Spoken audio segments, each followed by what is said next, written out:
Okay, I'd like to call this meeting to order. Our regular board meeting, June 2nd. Chai, can we have roll call, please? Sand City, Present. County of Monterey, Here. Seaside, Catherine. Marina Coast, Here. Delray Oaks, Here. Salinas, Here. Pacific Grove, Here. Castroville, Here. Veranda, Here. Monterey. Here. Great, thank you. And can I ask Mayor Donaldson to lead us? Absolutely. I pledge allegiance to the flag of the United States of America, to the republic for which it stands, one nation, under God, indivisible, with liberty and justice for all.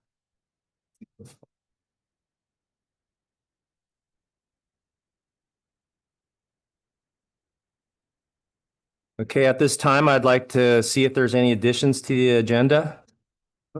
No additions. Does Tyler need to acknowledge being remote? Just Yes. Yep, Yes, go ahead, Tyler. I am participating in today's meeting remotely under recent amendments to the Brown Act due to official business travel on behalf of the city of Monterey that prevents me from participating in person. There is not someone 18 or older in the room with me, and that's it. Great, I think. thank you. Does that suffice? Yeah. Very good. And then, Paul, you were saying there's no addition? no additions to the agenda. Great. Do we have an approval of the agenda? So moved. Second. Great. First, second. Can we have a roll call vote, Chai? Sand City, Yes. County of Monterey, Aye. Marina Coast, Yes. Delray Oaks, Yes. Salinas, Yes. Pacific Grove, Yes. Castroville, Yes. Veranda, Yes. Monterey. Yes. Motion carries 9 yes and 1 absent. Great. Thank you. So moving on to public comments. Anyone wishing to address the board on matters not appearing on the agenda may do so now for not more than 3 minutes. Comments on any other matter listed on the agenda are welcome at the time the matter is being considered by the board. So Chai, do we have any public comments? I do not see any raised hands from the public. Great. Okay, so we're going to move on to the consent agenda. Does anybody here would like to pull anything from the consent agenda?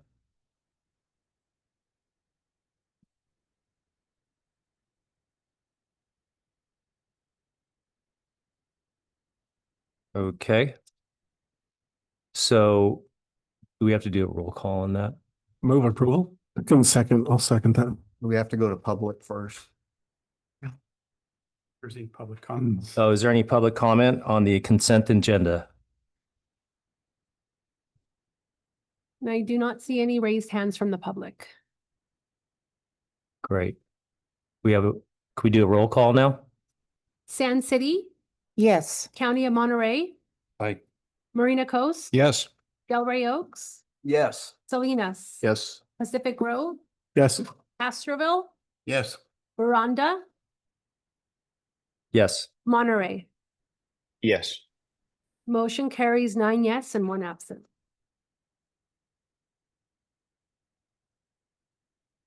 Moving on to number 8, committee reports.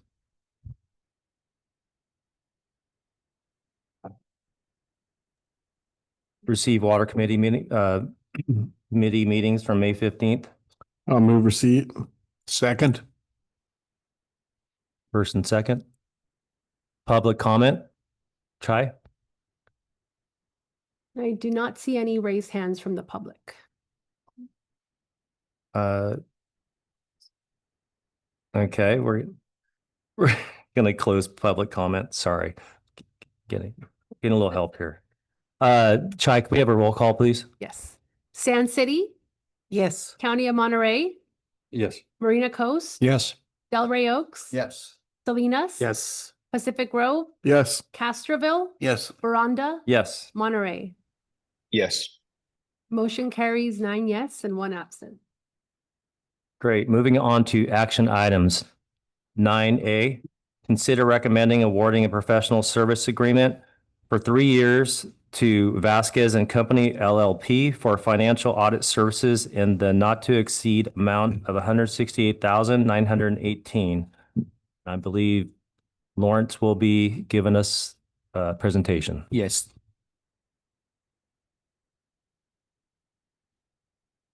Good evening, Chair, Vice Chair, members of the board. My name is Lawrence Chiu. I'm the Director of Finance.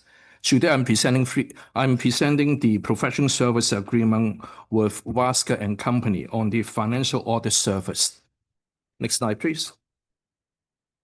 Monterey Water contract with an independent CPA firm to perform annual financial audit and prepare the annual comprehensive financial report.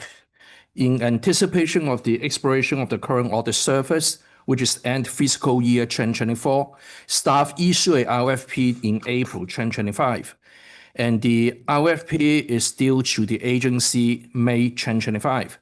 We received a total of 6 proposals. Staff interview 3 firms include Nicro and Nicro PC, CLA, and Vasquez and Company. Next slide, please. The evaluation committee include the Director of Finance, Controller, Assistant Director of Finance, and the Customer Service Supervisor. The evaluation committee select Vasquez and Company as the top firm based on their experience working with water and wastewater agency in California. In addition, they have a dedicated information technology auditor to review the internal IT control of the agency. They also have a very strong communication with the client and a year-round support for any technical consultation. Next slide, please. The proposed 3-year contract includes the preparation of the annual financial statement audit, prepare a state controller report, single audit, and also the reclamation fund audit. The table below summarizes the 3 proposals for the engagement. Vasquez, total estimate fee for a 3-year contract is $168,000. Nicro and Nicro is around $165,000. And CLA only provide proposal for financial audit, state control report, and single audit. They did not provide information on the reclamation fund audit. And the proposed fee is around $132,000. Next slide, please. And staff recommend the director approve the executive officer to execute a professional service agreement with Vasquez and Company for financial audit service for the fiscal year end June 30th, 2025 through 2027, with the option to extend the agreement for 2 additional years for a total of 5 years. And this concludes my presentation. I'm happy to answer any question you may have. Board? Tom? So just for clarity for the public, this is a professional services contract, correct? Yes, this is a professional service agreement. Yes. So the process, the public might look at your slide on costs and say, well, why didn't you pick the cheapest? And my understanding is with respect to professional services, we are required, I think by law, to first evaluate the nature of the qualifications of the service company, what they're going to provide us, and cost is a secondary issue. That's correct. That was reflected in the staff report that as we select Vasquez is based on the professional experience on the water and wastewater audit. Secondly, I like the fact that they have a dedicated IT auditor to review our IT controls because, as we know, probably all of our financial data is sitting somewhere in a cloud that we don't run the servers in that cloud. Some contractor does, and we know that third-party contractors have been hacked in the past. But I don't see anything specifically in the list of four items in the contract, anything specifically about what the IT auditor finds. And in the proposal, the technical proposal that they submitted do include the section about the IT control, like looking at all the infrastructure, looking at the system within the agency. Make sure that we have enough segregation of duty, make sure that we have like enough control in place to make sure that there won't be any system breach. It was included in very detail in the proposal. And so would that come under A or C or both? In the you You'll included be preparation of the financial statement audit and the single audit. So you'll be under the financial statement audit. The single audit is all related to the federal grant. Whenever we receive federal grant over $750,000, then it will subject to a single audit. So the IT control audit will be under the financial as part of the financial statement audit. Okay, good. Thank you. That explains. Appreciate it. Thank you very much. Great. Thank you, Tom.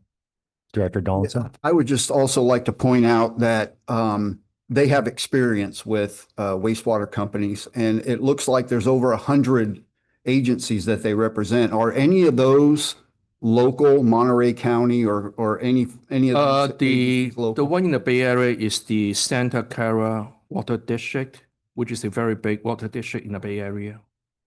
But none in Monterey County as that you know of. And Not actually, in the Monterey County. you do have Roger Martinez on if you'd like to give Yes, that to him as well. Hi, Roger, are you here? Yes. Good evening, members of the board and members of the public. Yes, our firm actually 55 years of serving government agencies.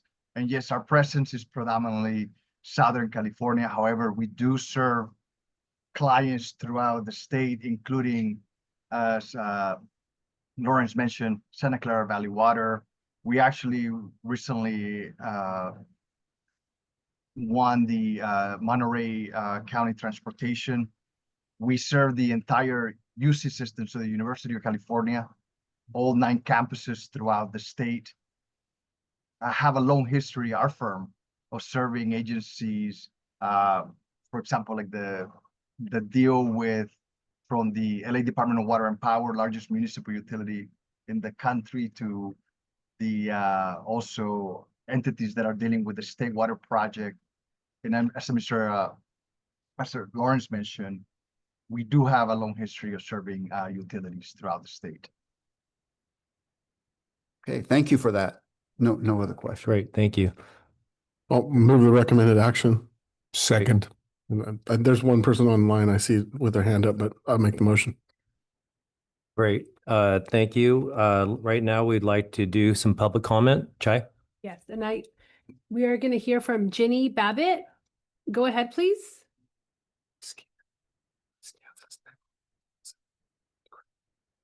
And you are muted, Ginny.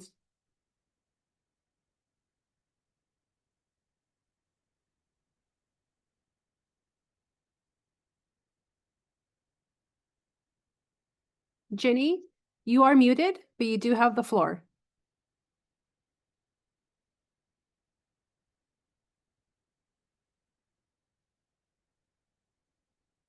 She's gone. Okay, and she She's- fell off. She's no longer on. Yeah. Okay. Is there any other public comment?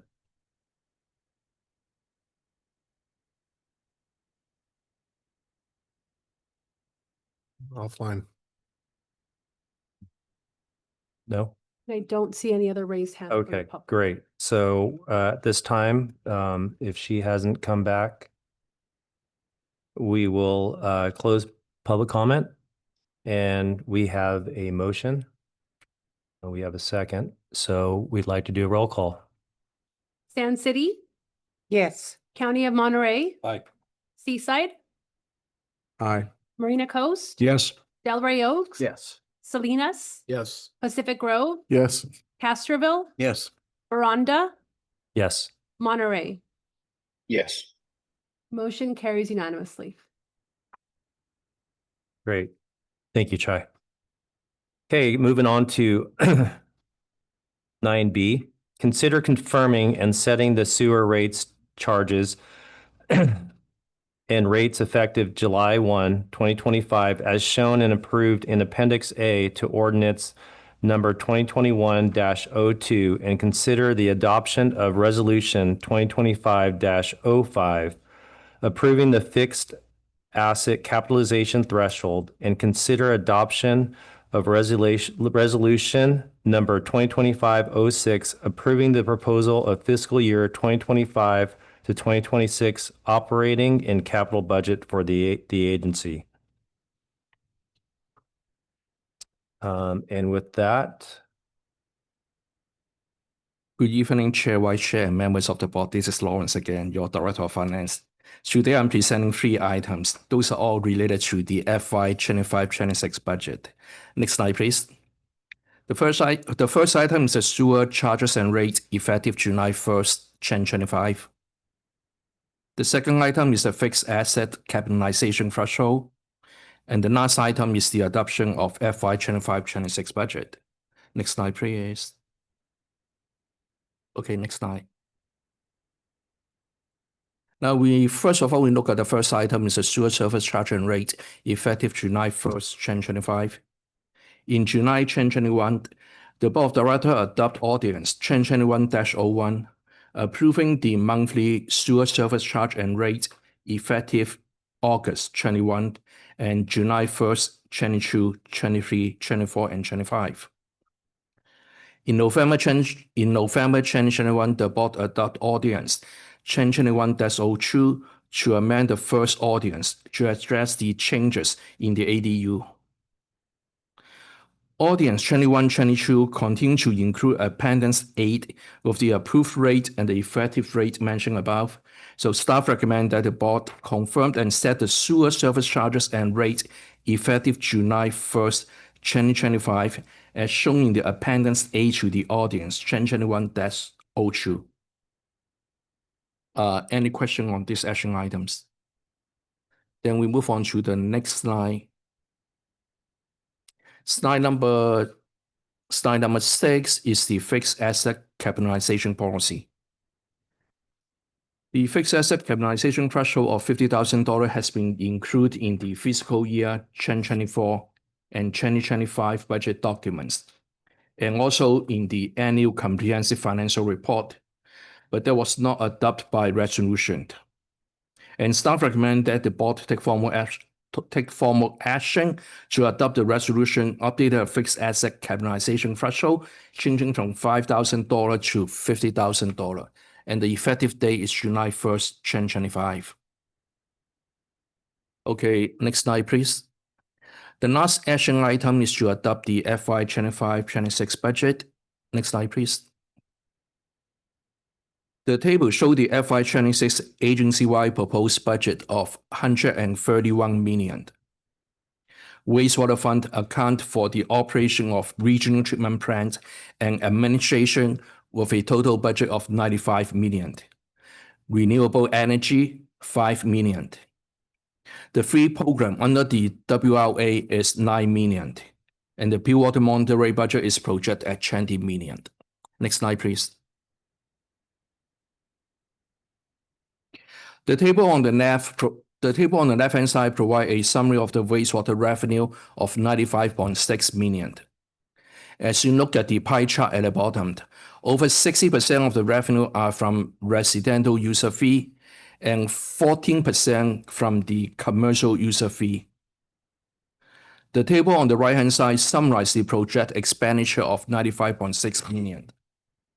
The pie chart at the bottom shows over 40% of the total expenditure are for capital improvement, 25% for salary and benefit, and the remaining are the operating expense and the debt service payment. Next slide, please.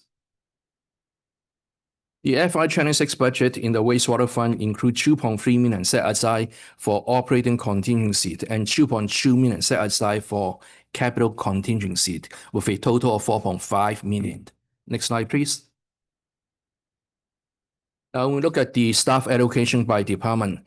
There was no change since my last presentation.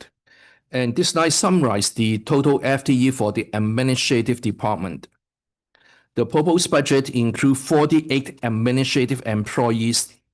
This includes 31 full-time, 7 part-time, and 10 members of the board of directors. Next slide, please. This slide summarizes the total employee of the agency with 130 employees. The pie chart on the lower left shows the staff distribution. Almost 60% of the staff are working at the LTP, 28% working at the administration, and 14% of the staff allocate to WRA and Water Monterey program. And the pie chart on the lower right-hand side shows 83% of the employees are working full-time. Next slide, please. This pie chart summarizes the total FTE allocation to other funds. This includes 7.5 FTE allocated to SVRP, CSIP, and SLDF, and 8.5 FTE allocated to Water Monterey. Next slide, please. Now we look at the capital project. This slide is focusing on the wastewater fund side, Fund 1. The total CIP for the next year is $39.4 million. This includes carryover from the current year is around $3.5 million. Engineering department, there are two major projects. The first one is the Monterey and Seaside Pump Station upgrade of around $14 million. LTP electrical update and interconnection of SVRP and AWPF, which is eligible for WIFIA financing, is $11.7 million. So all the engineering program, the total is $34 million. And information services, they have 3 CIP programs that add up to $900,000, and the Bryan Outfall project is around $800,000. This adds the total to $39.4 million. Next slide, please. This slide summarizes the CIP for all the other funds. Fund 3, Renewable Energy Improvement Project of $5.4 million, which is eligible for the WIFIA financing. The WRA, they approved $630,000 on the CIP, and the Water Monterey have 2 projects, the switchgear replacement and the new storage building, add up to $1.4 million. Next slide, please. And staff recommended the board adopt a resolution approving the proposed FY26 operating and capital budget, and the carryover of any unspent and encumbrance funds for operation and capital project to be reappropriated in the next year budget. And this concludes my presentation. I'm happy to answer any question that you may have. Great. Thank you, Lawrence. Questions or comments? Director Moore.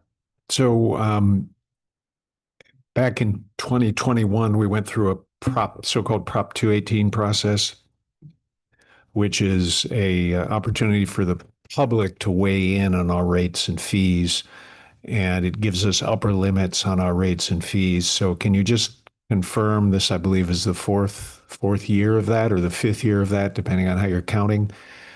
I would count it as a 5th year. So it's the final year of the approved Prop 218 from 2021 with an upper limit of 6% increase on the rates for this coming fiscal year. So we are complying with that. We're setting rates that do not exceed the prior opportunity for the public to comment on our rates and fees.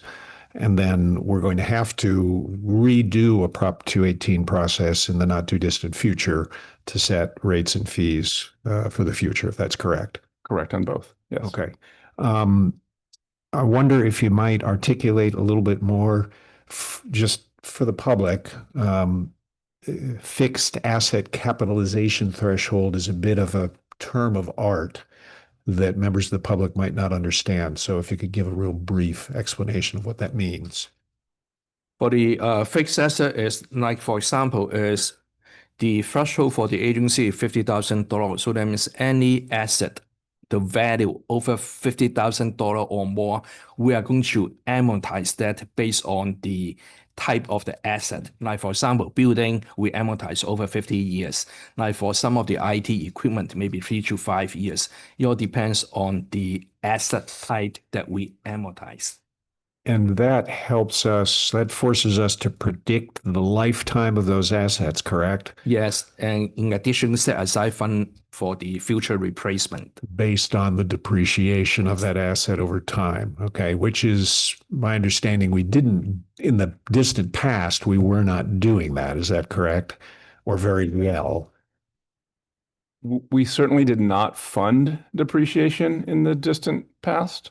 And there was some disconnect between the depreciation on the accounting level versus the assets that were actually at the treatment plant and in the field facilities. So we're just trying to, I mean, certainly not with this resolution, but in general, we're trying to tie things together a little better. They're trying to calibrate it. Well, we 30, 40 years ago, we built a brand new system here on the coast, and tell me what engineer was able to give us perfect predictions about the lifetime of many of those assets. Probably not many. Yeah. And then just last question, as a local government agency, I believe there's a principle in law that we're not supposed to charge more than what it costs to produce our services. I think you've produced a budget that does that, but I'll just turn to our district council to have him weigh in on whether or not we're complying with that principle of law with this budget. Well, I believe you are, because you're not making money is the essence of it. Your revenues are not exceeding your expenses relative to the contingencies that you've included in your budgets. Thank you very much for that. Just want the public to understand that when many of them will be viewing this religiously, this video, when they get it online, right? Great. Thank you for those comments and questions. Anybody else? Tyler. Oh, Tyler's online. Go ahead, Tyler. Yeah, just regarding the rate increases, I know that we're anticipating discussions around the next 5 years or so over the next year. And I just wanted to check in with staff. I recall that there was a lot of conversation around how we're charging our customers, as opposed to just having a conversation around simply doing rate increases. And so I just wanted to check in and make sure that we were tracking as far as the RFP that we're going to be releasing to the consultant to assist us with that process, so that we can look at different alternatives from the process in which how we're charging our customers as well. Yes, Tyler, we are well, I should say, Lawrence will be primarily putting together a request for proposal that will be a comprehensive rate and fee study, not only looking at the needs for rates, but also the structure. As you mentioned, Perfect. We charge sort of a flat rate for a house, whether that house has 1 bathroom and 1 kitchen or 6 bathrooms and 2 kitchens. It's the same. So there was that equity discussion about 5 years ago. In addition, it's not just rate fee and how we charge, but we're going to look at specifically development of indirect cost charges so we can be consistent across all these funds. So there's multiple elements to this particular project that will make it challenging, and it'll take a while. Perfect. Hope that answers your Thank you, question. Paul. I know this is going to be a big lift for not just the staff, but the entire community. So when we look at trying to make this transition, it might be a little bit of a tough conversation, but I think it's worth doing to make sure that we're being equitable as far as our approach and how we move forward. So thank you for the response. Great. Thank you, Tyler. Any other directors would like any questions, comments? Okay, so I would like to take it out to the public. Chai? We do have a raised hand. I'm going to hear from someone calling in with an iPhone. If you're calling in on your iPhone, I'm going to go ahead and allow you to speak. Go ahead. They'll need to unmute, which is *6, I believe, on the iPhone. Hi, it's Mark Kelly. I just want to confirm that the date for what Paul was speaking about is January 1st. Is that correct, Paul? The overall study is the entire evaluation is due on January 1st. Am I correct about that? It may not be due exactly on January 1st, Mr. Kelly. We'll be putting that RFP out in the next month or so. Within the next 2 months, we'll put out Okay, the 2 update. months. We absolutely need to get that rate and fee study done by, I'm going to estimate at this point, March, in order to meet the Prop 218 time limits that Director Moore alluded to earlier. So there is a little flexibility in timing, but we will comply with Prop 218 and the requirements thereof. So it might be a little different than we've talked about in the past, Mr. Kelly.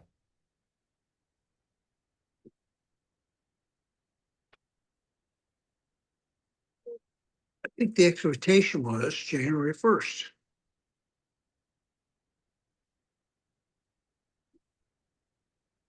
Can you repeat that? Yeah, I'm sorry. I mean, just a few months ago, Paul, I asked the question. You said it would be January 1st. That's all I'm asking. It's just. Oh, so I'm sorry if I was mistaken back then. Certainly that would be a goal, but by no means is that a definitive drop dead date. Thank you. Yes. Great. Thank you, Mr. Kelly. Chai, do we have anybody else online? I do not see any other raised hands from the public. Okay. I'll make a motion to approve. Second. Have a first and second. Chai? Sand City, Yes. County of Monterey, Aye. Seaside, Aye. Marina Coast. Yes. Delray Oaks. Yes. Salinas, Yes. Pacific Grove, Yes. Castroville, Yes. Veranda, Yes. Monterey. Yes. Motion carries unanimously. Great. Thank you, Chai. So moving on to item 10A, Mr. Lindell, Pure Water Monterey update.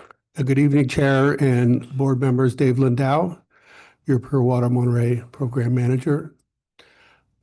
As we get ready for the slides, touch on the water production, water delivery numbers for the year again for the recharge or the drinking water produced since its inception. We're at 18,500 acre feet, plus or minus year to date.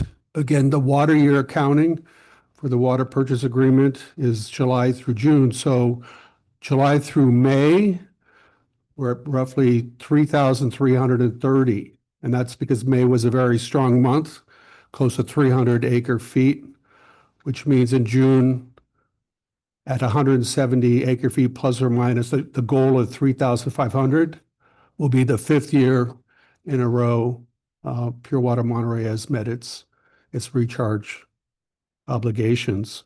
Also, the irrigation water that Monterey One delivers to Marina Coast, who then hands it off to the golf courses. They use 67 acre feet in May for a water year total of 362 acre feet. Okay. Real quickly, for the director's executive summary for expansion is we're still on time and on budget. And if we can maybe share a couple highlights with you. Again, we have 2 projects. The AWPF expansion started construction in August of 2023. The Jack's Well Phase 4 started construction in October of 2023. Next slide, please. Again, the treatment plant expansion, it's a $17.5 million package. It's at 89% complete. And actually, this is when things really get tough. Next slide, please. You may remember I used the previous analogy that of the 60 shutdowns, each one was like an open heart surgery, maybe changing, but still using an analogy. Now that we have the different new process units next to existing process units, it's about will those units work well in a controls perspective with the existing units. So we call that the integration step. And I don't want to gloss over the fact when I say we're on time and on budget, there's a lot of hard work going on right now from the contractors, their subcontractors, and especially the O&M staff who are supporting them. This is a hard part of the project. And in fact, recently, Frank Rich's staff, Henry, the SCADA supervisor, Russell, the IT supervisor, jumped in side by side with the O&M staff and are trying to keep that contractor on track. So we're very hopeful we'll keep our momentum and push forward. At the very end, I'll talk about, we've given this contractor actually 3 extra months to get the job done. And I'll explain why that doesn't impact the overall schedule. But we felt it was prudent to give that contractor a little more time to do things in a reasonable, coherent manner. Next slide, please. Again, some more action inside the AWPF building. Wanted to highlight, I think, a key milestone that when Allison Mamura, our lead permit person for the program, she had a public hearing with the Division of Drinking Water Regional Board and the public in the same room. Believe it or not, there were 0 public comments, none mailed in, none on the phone, none in person. And I think that's a hallmark for how far Pure Water Monterey has come through. There were a couple interagency issues that needed to be ironed out, but I just wanted to highlight that it looks like it's smooth sailing. So here I'll also touch on that final permitting milestone. Next slide, please. Our second package, injection well phase 4, that's a $25 million package. That's at 83% complete. So if you recognize this graphic, everything in red is now in place. Up at the Black Horse Reservoir, in fact, this week, our contractor is finally mobilizing to do that final tie-in to the Marina Coast pipeline. That will allow us to loop and flow water from that direction. And that's important to this next step of starting up those new injection wells. Next slide, please. This is a typical well pad for our new 2 injection wells. Each well has its own E-building or electrical and control building. The only thing missing from this photo is there will be a 750 horsepower motor on top of that well. That's the backwash pump. You're looking at about $8 million worth of infrastructure minus the cyclone fence, which will come later. Also wanted to pause and highlight the fact that in terms of the funding, the cash flow, remember we have $42 million in grants, which almost covers all the hard construction contracts. About a month ago, Johanna, who handles the grant administration, she submitted our first $4.6 million reimbursement request to the U.S. Bureau of Reclamation. I personally was kind of holding my breath with all of that confusion or tension at the federal funding level. And they set a record. They paid that bill in 2 weeks. So we've now got all 4 of our grants and our federal loan. That cash is flowing in the right direction, which is to M1W, to our contractors and consultants. Next slide. This slide is just to highlight the fact that PG&E came through. Some of you may remember that in previous injection well projects, we had a 6-month delay because PG&E was distracted by wildfires, et cetera. But we got the transformers. And in fact, last Thursday, they energized the power up to our new wells. So again, we'll have the water flowing soon. We've now got power up there. So the injection wells project is plowing ahead. Next slide, please. And again, this is just an aerial. You can see the tank farm. That's the Marina Coast tank farm. That's where our last pipeline work will be done. Probably take another couple of weeks as we tap into that line. With that, let's talk about the schedule real quick. Again, just to orient you, you're seeing the activity lines for 2 of our projects. The upper blue lines are for the treatment plant. The lower green lines, that's the injection well phase 4. Because we're at 90% basically for both projects, what we're focusing now on are the substantial completion milestones. So those are hard contract dates.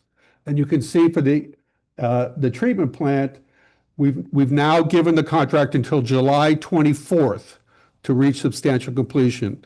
And in industry terminology, that's basically when the owner can take beneficial use of those facilities. It's still the contractor's work, but if we need to start making water with that new equipment, we can. Okay, but again, that's a 3-month slip from what it was before. That was supposed to be May 4th. Okay, why that's not a big problem? If you now look at the substantial completion date for the injection well project, that has always been August 25th, excuse me. Call it first water, a little more dramatic. You may remember we had to bid injection well phase 4 twice, okay? So even though we've given the treatment plant guy 3 extra months, he's still getting done before the injection well project. And then that dovetails to, if you look at the permitting line, okay, we've now locked that in as October 10th is when we have very high confidence level. We'll be in front of the regional board. We'll get our final permit to operate all of the new facilities. So you can see how the schedule kind of flows. And of course, that's all in the context of the water purchase agreements deadline is actually February 1st, 2026. So we're well ahead of that obligation. With that, I'll open it up to any questions. Directors? Kent, if I may, we did receive some correspondence in reference to this item that you all received. It was specific to instrumentation and SCADA from a member of the public. Just wanted to make sure you all had that. Great. Thank you, Paul. This was informational items. Yes. Okay, so no. Great. Thank you. Thank you, Dave. I actually have, Tyler's on. That's his hand up. oh. Go ahead, Tyler. Thanks. I just thank you, Dave, for the presentation. I'm glad to hear that things are moving on as well as they are, and to keep my fingers crossed that we keep moving in a positive direction. At the beginning of the presentation, you had presented on us being able to meet our goal this year as it relates to the base project. Where does that leave us in your math as far as potential additional storage that we would be putting in our reserve for that? In terms of adding above the 3,500? That's correct. I would be speculating. I would maybe defer to Tammy or Jose how much they're going to beat the 170 we need to meet it. So right now we basically have another 165 to make the 3,500 of the water purchase agreement. And so I would think like this last month where we had a lot of challenges, and we'll go into that in staff report, we still injected 298 acre feet. So I would rather imagine we would still get plus or minus 300, and we only need 155 to make the 3,500. So whatever the delta that is, I'm looking at 100, 150. Yeah, 100, 150 to add to the reserves. And we have plenty of time to meet the reserve requirement because it won't start until a year after we finish the completion of the advanced of the expansion. So we're actually ahead of schedule. We're doing extremely well. So hats off to all of our operations and actually our utilities and our instrumentation and the entire organization for the last 2 weeks. We'll talk about that in staff report, but we will have some for reserves for this fiscal year. Great. Okay, thank you for that. And then I in the staff report, it speaks to the operational reserves being at a total of 2,189 acre feet. What is the goal in regards to what we're trying to achieve as far as the operating reserves? So just bear with me.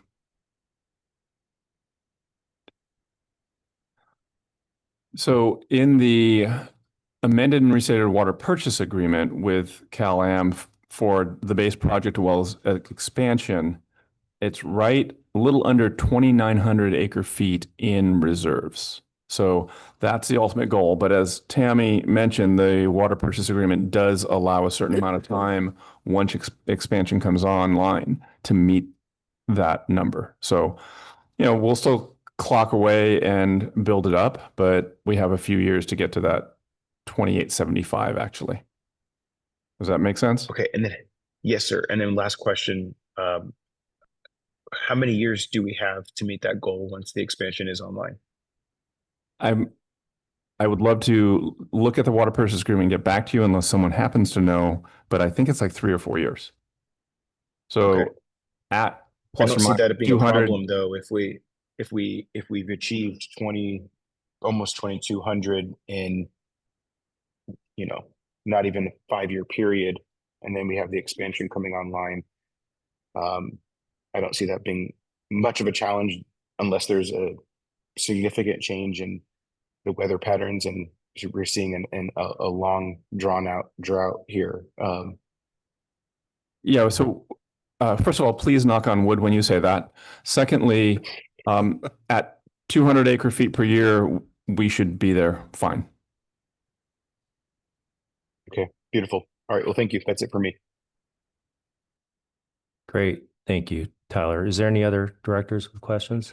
I just have a quick question, Mr. Lindau, about in terms of the budget and the WIFIA loan, we have X amount, I believe it's 70 something million. How much of that are we going to be utilizing to finish off this project? I'm going to take that, or you got it? I Go could, for it. about 20-ish, Great. Okay. Yep. I was just curious, 'cause 20, I'm sure 25-ish. there's a lot of covenants to that WIFIA loan that you have to abide by in terms of as you pay it back. But yeah, that was my only question. Thanks, Dave. Appreciate it. And then we're going to move on to staff reports. Just, I think we have a couple quick ones here. One is, I just wanted to say thank you for the flexibility. It's good to be back, but I was out for about 3 weeks. So thanks for the flexibility, and thank you for staff for actually getting a lot more done than when I'm here. So it's much appreciated. And then I know there's a few things that have occurred that you want to update. Yeah, I'm going to go ahead and ask Matt to give an update. We've basically had all hands on deck for the last 2.5 weeks while he was gone that we didn't inform him of, to keep him so he can recuperate. But there's been a comm issue that was shutting down the AWPF, the ozone mostly. But anyway, I'm going to go ahead and have Matt provide some additional information. Yeah, thanks, Tammy. So I want to elaborate a little bit on what Dave referred to as the difficult part of this project, the integration of these different systems. The advanced water purification facility is comprised of a series of steps, right? We have ozonation, microfiltration, reverse osmosis, and UV disinfection. And so imagine if you were building a car, and then one of the last steps is to put in the computer that controls the car. That's really the step that we're at, the integration of these different high-tech processes. And so we've had a control system in place with this so-called base project for 5 or 6 years now, and it's been stable, reliable, et cetera. And we had an incident about 2 weeks ago, which we now know is, imagine if you had a network of Microsoft computers and you unplugged one and you plugged in an Apple computer. It sent a sort of a bug through the control system that was very difficult to troubleshoot and find. It's a very complex sort of cyber issue. It wasn't a security issue because this is a closed network, it's secure. But I would say after about 2 weeks of fairly intense teamwork and collaboration, it was a true all hands on deck event, including flying in experts from digital communication network experts to help us troubleshoot this. I think we have identified the problem, and it is fixable. We are fixing it. And I think what's remarkable about this is despite the bug causing shutdowns of the ozonation process, these guys were still able to inject nearly 298 acre feet of water into the injection wells. So I think it sort of demonstrates the resilience of the team and the control network. Through this process, we've also identified some other minor weaknesses in the control network. So by shining light on this, it's revealed those weaknesses, and so we now have a plan going forward in the coming months to address those weaknesses. And I'm fairly confident in the long term we'll have a much more resilient control network. But we wanted to elaborate on that. One of the commenters provided a lot of like highly technical information. This is the kind of language that we've been speaking in recent weeks. We appreciate the commenters' input, but I can assure you we have experts in these areas that are guiding us, and we've got this problem pretty well identified and solved. And then, unless you have questions about that, I just wanted to turn to another update. Last week, our agency was invited by one of the major engineering firms, Black and Veatch, to present to the engineering community and other agencies like ours on how to develop a very energy efficient and resilient wastewater system. I think it was really kind of an honor for Monterey One Water to be just sort of recognized as leading in that particular area and be invited to speak. I had the opportunity to speak, really substituting for Paul, and the presentation was very well received. We received a lot of appreciation for sharing the lessons learned that we've learned by doing Pure Water Monterey and advancing our the resiliency of our electrical system. Hopefully, it will benefit some of the other Bay Area communities that are planning similar projects. So that's all I have. Thank you. Thank you. And I'm going to ask Jose to come up here. We had a PG&E challenge that I'd like for him to go over last Friday. So if any of you guys have the ear of PG&E folks, losing power on a regular basis is absolutely unacceptable. But I'll let him go into the highlights of that. And then also, as far as taking water from Salinas River for the CSIP program and all the other water Pond 3 that we're taking for the city to help out the city. And so if you could just give a high-level overview on operations, please. Right. Good evening, Chair and board members. So yeah, like Tammy mentioned, on Friday morning, about 4:15, we had a pretty significant power outage that pretty much shut down the entire RTP operations, the primary, secondary treatment, recycling plants, CSIP. Its magnitude almost worked in our favor because at that point we couldn't make recycled water, but because growers and irrigators couldn't turn on their boosters, they couldn't take as much water. So by the time power came back on at noon, we fired up SRDF because that one's pretty much a quick turnaround. SVRP started and had to be in recirc for a short while until we met Title 22 requirements on the chlorine residual. And then we were able to catch up by Saturday and Sunday morning. As far as the outage, yeah, it is unfortunate. We never got a clear understanding of what it was. You just get a notification saying that you're back online. The RTP was powered on backup generator for a while, but other than that, we kind of worked through it. There was some communications challenges after we came back online at AWPF. Which we think were a result of some UPSs that for that prolonged period of time just ran out of power. As far as the source waters from the river, we're taking about, starting mid-May, we're now in the upper teens and low 20s, so demand is increasing and so is the production out of that facility. Blanco for AWPF has yielded about 2.16 MGD for the month of May, and that helps keep our production values up for AWPF.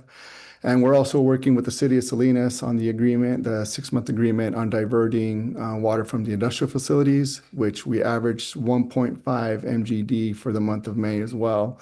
Currently, that water is not being utilized by either WRA or AWPF because we have enough source waters available to meet our production goals. So it is being going through secondary treatment and then being let go out the outfall. So in a nutshell, that's the overview of the month of May. Any questions? Perfect. Thank you. So Director Donaldson. do we have a point of contact or a liaison at PG&E where you can reach out to them and ask them the hard questions on that? Can I take this, Uh, Paul? Yeah, so I'm on point with PG&E because they need to understand that we're investing a lot into improving the resiliency of our own system, but we expect them to do their part, which is to improve the reliability of the power circuits that feed our facilities. And the short answer to your question is yes. They do have government affairs type staff whose job it is to work with us, and we are in communication with them. We have been working with they have actually reliability engineers in their San Francisco office to possibly develop a new, what we call back tie, where it'd essentially be a secondary circuit to feed the regional treatment plant that has potential to greatly improve the reliability of power at the regional treatment plant. So there's ongoing discussions with PG&E. So there's multiple people we talk to, like Matt said. There's the government affairs person. There's the customer service person. A couple years ago, things were so bad, we actually reached out through Senator Laird, and I got a call from someone at PG&E, I think in Sacramento, that was none too pleased with us. But it gets to the point where, yeah, we keep calling these people, but it's not always a quick call back. So it depends on the circumstances. Like certainly when there was the fires, we all know that it was difficult for PG&E. But as Matt's mentioning, we're just trying to establish that relationship even more to get better service, because it's unfortunate how frequently we're out of power, and not, as Jose mentioned, it whacks a lot of stuff. That's a highly technical term. I know that. But it also does that to regen and to other essential services for this community.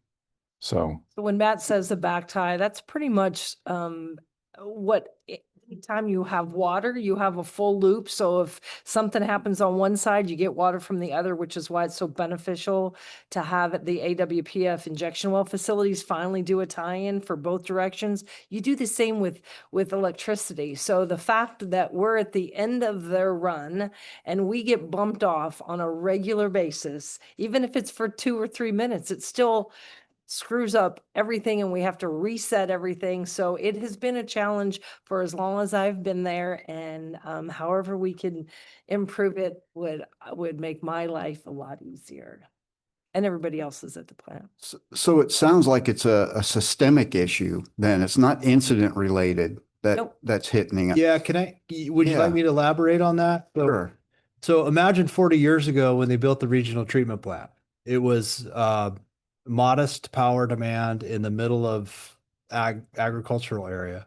And so the plant was fed by a single circuit from a substation in Castroville.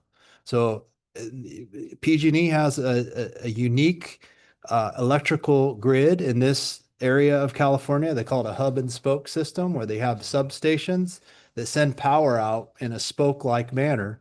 And we happen to be at the end of one of those spokes. It is not like other areas of California where you have a looped system like Tammy described. And so the idea behind the back tie is to run power from the Fort Ord area, which is another one of these hub and spoke type systems, and essentially have redundancy so that if the Castroville circuit fails, we can basically switch over to the Fort Ord circuit and not have such prolonged power outages. We have also heard from PG&E that because of the development in this area, California American Water Company is planning a desalination facility out in that general area, which is typically a very high power demand. We have heard from PG&E personnel that they are planning major upgrades to the conductors that feed that area. So that would help greatly as well. Well, So yeah, there are projects in planning. It may require us to support them financially because they would essentially be doing these projects a little sooner than their long-range planning had called for. But in my opinion, it might be worthwhile doing. And then, of course, all the projects you're doing for our own system to be more self-sufficient and not always be at the beck and call of PG&E. So hence the reason there's this many forked approach to power at the regional treatment plant. It's great to hear that that's being addressed because I mean, over the years that I've been on the board, and that's why I'm talking about it. It's like, Tammy, there's so many times where you're losing power, and we've heard these stories, and it impacts us so much. So I'm happy to hear that, you know, that system looks like or sounds like there's a potential fix for it, gets more reliability, and just hopefully they keep pushing in the right direction. Yeah, Great. it's just to elaborate a little bit further. Mm-hmm. Even if PG&E affects improves its reliability, I think it is prudent for us as an agency to really self-generate as much power as we can so that we are the primary power supplier and PG&E is the secondary power supplier. So the idea with all of these improvements that we've been bringing to you, such as the regional treatment plant electrical upgrade and interconnection project that you awarded back in April, is to enable us to self-generate power. And because we require so much power now with the more modern type of treatment devices at the advanced water purification facility, we're going to do our best to self-generate as much power. Yeah, and I'm glad you brought that up. It just gives more rationale and you know, more punch behind what we're trying to do. Yep. Thank you. Great. Thank you, Director Donaldson. Alexis, do you have? Yeah, I just had a quick question, and sort of along the lines as Director Donaldson mentioned. I know PG&E has been sort of announcing planned safety power shutoffs that are going to be coming as the weather increases. So do we foresee that to continue to affect us within the next few months? And if so, what plan do we have in place to sort of, one, fortify that communication with PG&E and ensure that there's a easy way of communication between them? So we do get emails when there is a planned PG&E, but a lot of these are unplanned and it just goes off and we have to find out, you know, on the website when they're going to come back on. But the ones that are planned, they're very good at sending our team emails that say we're going to be off this particular time for this amount of time. And with the RTP, we basically have backup. We have to have backup power. So we have backup power. So primary and secondary treatment will continue on. Where we lose power is AWPF and SVRP. They do not have backup power. So usually their planned outages are just for a short period of time, a couple hours here or there. And so we do have good communication on their planned outages. And Alexis, it is better now. If we go back to 2 Thanksgivings ago, PG&E needed a planned maintenance item at that Castroville transformer and didn't tell us. So even though it was planned at that point in time, Jose, Tammy, scrambled for 4 days the weekend before Thanksgiving, trying to keep the plant going. So that communication is better, but it's always a concern because of what you see in the past. So, for example, this past shut off, the power was out. Friday. Yeah. Did they give us what caused it? No, I don't believe there's any follow-up. Have we heard what caused it? We just hear that it will be back on. I think they initially said noon. It was 11 and then it was 1 and it came back a little after noon. You're right. So there's clearly that disconnect between their end, right? They're not being responsive to us in a timely manner is what I'm hearing. Right. Well, I don't think so. Yeah. Okay. All right. Thank you. That's all. Yes, I just wanted to comment that, well, question is, we do have an emergency generator hopefully in place. Yes. Okay, and you do have the government affairs, PG&E government affairs person, their number? Yeah. Okay, on July 12th from 10 to 11, PG&E is gonna be at the Del Monte substation on Colby Avenue in Monterey, and most of the mayors or jurisdictions probably receive that information, so that'd probably be a great time to talk to somebody. They are doing, government affairs, they'll have PG&E there, but a good time maybe for any of the local jurisdictions could, talk to someone there about what's happening here at Monterey One Water. So I'll plan on being there. So Excellent. That helps. So this is a follow-up to your comment about having complained to Senator Laird and PG&E not being too happy about that. Now, we hire you as our general manager, and I assure you, you are not chopped liver. But I will point out an idea. This board has 5 mayors and 1 county supervisor from County of Monterey. So I'm wondering if we can find some positive thing to say to PG&E, say about future plans, maybe a letter with all of our signatures on it going to them might catch their attention a little bit more, because it could be they just view Monterey One Water as Paul Sciutto, some overpaid local bureaucrat type. Thanks for building me up there. Maybe we could get a little more respect than them viewing us as Rodney Dangerfield. Just an idea. Try to do some sort of letter to PG&E. Yeah, we'll have to think about that. Great. Thank you. Thank you, Director Turkey. Just, as much as we try to get PG&E's attention, the fact is they're a public utility and they pretty much could do what they want outside of a couple of state agencies, which sort of have, I won't even say, loose control over them, essentially. And,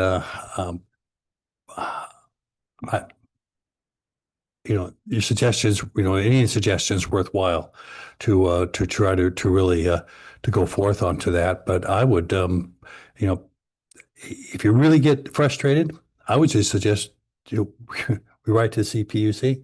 Frankly, I'm going to one personal case that came up with me with a utility. It was a telephone, AT&T, and they left a line down over my driveway. I called for a month.